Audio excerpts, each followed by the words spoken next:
네, 마켓리더의 특급 전략입니다. 그 전에 또 외신 한 가지가 들어왔습니다. 이 금이나 은 같은 원자재 상품 가격이 급변할 경우에 그 거래소는 증거금을 인상합니다. 시카고 머천타이드 익스체인지, 시카고 상업거래소에서는 금과 은 선물의 증거금을 대폭 인상한다고 밝혔습니다. 시장 안정화 조치의 일환이라고 합니다.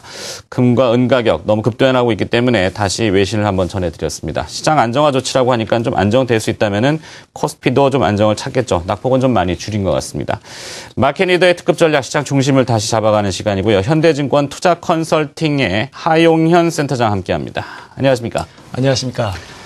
네, 지난달부터 우리 코스피 참 해외에서 더 이상 악재를 뭘 찾아봐야 될지 모르겠습니다. 하도 새로운 것들이 툭툭 나오니까 이제 상상할 수 있는 악재들은 대부분 나온 것 같긴 한데 우리 시장 여러 가지 변수들이 지나온 흐름들이 있을 거 아닙니까? 네. 정리를 한번 해보고 앞으로의 전망도 들어보죠. 일단 정리부터 해보죠. 네, 참 어려운 시장인데요.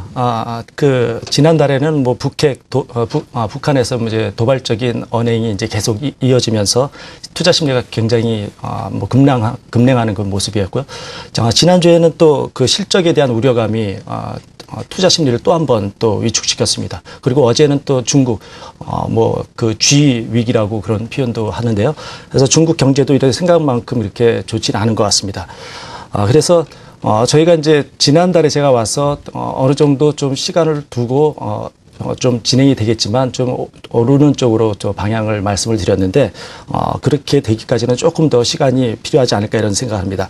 일단 시장에 중요한 변수는 네 가지로 요약될 수 있겠는데요. 첫 번째는 그 실적 관련된 얘기고요.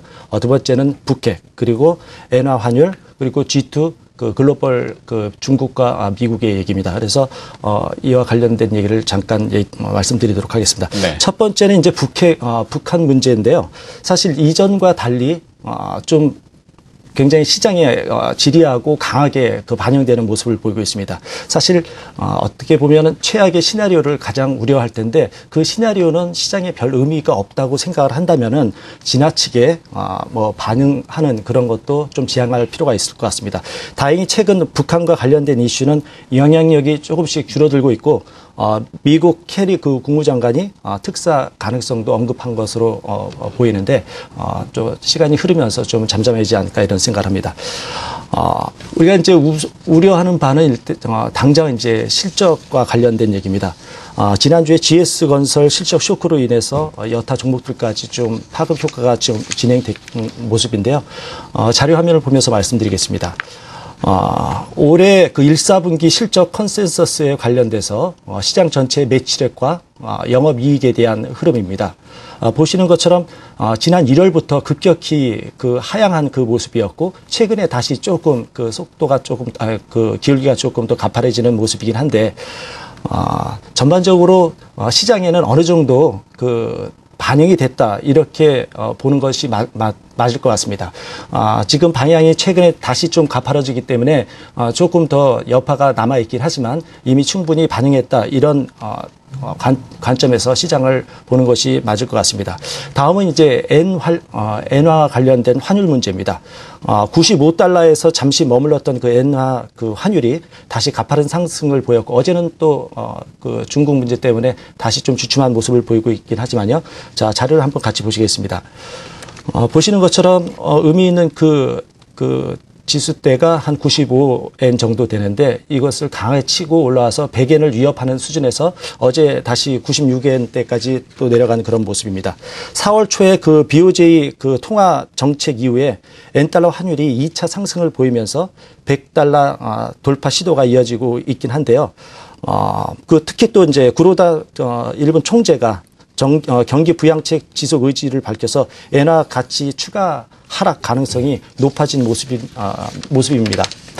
그렇지만은 오는 18일, 20일 날 그 G20 재무장관 회의를 앞두고 조금 방향이 방향이라든가 속도가 좀 늦춰질 가능성이 있지 않나 이런 관측이 좀 나오고 있는데요. 특히 미 재무부에서 일본 엔저 정책에 대한 그 상황을 예의주시하겠다는 경고를 좀 강하게 비쳤습니다. 이것이 시장에 어느 정도 위안이 되지 않을까 이런 생각을 합니다. 네. 자, 북한 문제는 어제 또 나왔죠. 김일성 주석의 생일 행사인 태양절을 앞두고 우리나라의 보수단체가 비난 집회를 열면서 조선중앙통신에서는 최후 통첩, 보복 조치 이런 단어를 썼습니다. 북한을 굳이 자극할 필요는 없을 것 같은데 민감한 시점에 자 그것이 실제 행동에 나서느냐의 여부는 아직도 미지수이지만 시장에게서는 결국에는 어떤 이 협상용으로 많이 사용하는 카드다라고 네. 판단하고 있는 것 같고요. 1분기의 실적 둔화 우려감은 예상치가 낮아졌지 않습니까? 네네. 그렇죠? 더 낮을 거냐라는 부분이 있는데 더 낮아지게 되면 이제 어닝 쇼크고 시장에는 영향을 줄 거고. 근데 이미 낮아져 있는 부분 또 엔화 약세도 이미 인지하고 있고 또 G20 재무장관 회의도 말씀하셨지만 그렇게 돼 있고. 자, 문제는 중국과 미국의 경기 지표 G2라고 하는 것인데요. 전일 중국의 1분기 GDP 발표가 나왔습니다. 예상치는 8%, 실제치는 7.7%. 그것도 10시 40분경에 이미 사전 노출이 돼가지고 시장에 또 혼선이 있었고 7.7%가 과연 낮은 것인지 저도 잘 모르겠습니다. 그게 그렇게 쇼크 아주 충격적인 결과인가요? 뭐 생각하기 나름입니다. 근데 뭐 일단 그림을 한번 같이 볼까요? 지난해 그 1, 4분기에 8.1 그리고 7.6, 7.4까지 계속 낮아지다가 지난해 말 4분기에 7.9% 확연히 이제 회복할 수 있는 뭐 희망이랄까 이런 것을 보여줬습니다. 그리고 이 방향대로라고 하면은 8%가 무난하겠다 이렇게 예상을 했는데 그 예상을 깨고 오히려 그 하락한 그 모습이기 때문에 충격이 충분히 있을 수 있다 이렇게 얘기할 수 있겠는데요. 하지만 이제 그 뭐 비율로 보면 아주 충격은 아니다 이렇게도 또 관점에 따라 달라질 수 있을 것 같습니다. 여기서 또 다른 시각으로 한번 볼 수 있는 것은 이달 초 발표된 그 소비자 물가 중국의 소비자 물가 지수가 CPI라고 하죠. 전망치보다 낮은 2.1%를 기록했습니다. 이것이 갖는 의미는 대개 그 성장률과 CPI가 같이 낮았을 때 정책 당국에서 향후에 부양책을 펼 여지가 높다는 얘기입니다. 그렇기 때문에 어찌 보면은 지금은 이미 이제 그 경제 그 상황은 조금 안 좋아지긴 했지만 그것을 극복하기 위한 모종의 조치가 있지 않을까 이런 기대를 할 수 있을 것 같습니다. 다음은 이제 미국 시장인데요. 미국 같은 경우는 그동안 뭐 시장이 뭐 연일 뭐 그 신고치를 갱신하면서 굉장히 좋게 움직였는데요. 그래프를 마찬가지로 한번 보면서 말씀드리겠습니다. S&P 500 관련된 그 지표가 이렇게 연한 그 회색으로 구현되어 있습니다. 연일 계속 올라오는 모습이었고요. 바로 밑에 진한 녹색은 22월 선행 PER을 나타내고 있습니다. 거의 14배까지 거의 육박하는 모습입니다. 일단 그 시장이 굉장히 가파르게 올라왔기 때문에 그것만으로도 좀 이거 좀 쉬지 않을까 이런 우려감들이 좀 있던 차에 이런 얘기를 하죠. 웃는 아이, 울고 싶은 아이한테 뺨을 때린다 뭐 이런 표현이 있는데 그 격언이 좀 생각이 나더라고요. 연초 이후에 가파른 그 주가 상승에 대한 그 밸류에이션이 어느 정도 부담스러운 위치에 있는 상태에서 중국에 대한 그 안 좋은 지금 지표가 나왔고 특히 미국 내에서도 주택 시장 변수가 6개월 만에 최저치를 보이면서 어저께 큰 폭으로 하락을 했는데요. 하지만 그 또 다른 측면에서 볼 수가 있을 것 같습니다. 미국의 시티그룹의 그 1분기 순이익이 한 30% 증가를 했고요. 이 수준은 어느 정도 서프라이즈 수준이다 이렇게 볼 수 있겠습니다. 그리고 유럽 연합에 관련해서는 2월 무역 흑자가 80억 유로 정도 됐는데 예상치를 상회한 그런 긍정적인 숫자입니다. 이런 것들을 봤을 때 너무 지나치게 시장을 비관하는 것은 좀 피하지 않을까 이런 생각을 합니다. 네. 자, 이 악재들을 쭉 열거해 주셨습니다. 진단도 해주셨는데요. 자, 문제는 과거형이냐, 지나간 거냐, 아니면 현재 진행형이냐, 아니면 미래에도 다가올 형이냐, 이게 또 우리 투자자분들한테는 중요한 요소 아니겠습니까? 미래에도 영향을 준다면은 조심하는 게 맞겠고, 네. 과거에 지나간 거라면은 일단은 뭐 조금 접어두고 말씀하신 대로 너무 극단적으로 확대 해석할 필요는 현 시점에서는 없을 것 같은데, 네. 앞으로 전략 어떻게 써볼까요? 말씀하신 것처럼 지금 그 몇 가지 그 네 가지 그 요소들은 어느 정도 시장에 반영된 부분이 있긴 하지만 여전히 진행형인 것은 사실입니다. 그래서 나머지 그 여파가 어느 정도가 될 거냐 하는 문제인데 상당 부분 반영된 상태이긴 하지만 투자 심리라는 것들이 잠깐의 어떤 그런 그 재료의 돌발적인 재료에 의해 가지고 또 크게 움직일 수 있는 것들을 감안하면은 제가 이 시간에 나와서 누차 말씀드리지만 가장 중요한 것은 시장에 대한 전망 그것보다는 시장을 어떻게 대응하느냐. 조금 더 구체적으로 말씀드리면 어떻게 위험 관리를 하느냐 이것이 훨씬 더 중요하다 이렇게 말씀드릴 수 있을 것 같고요.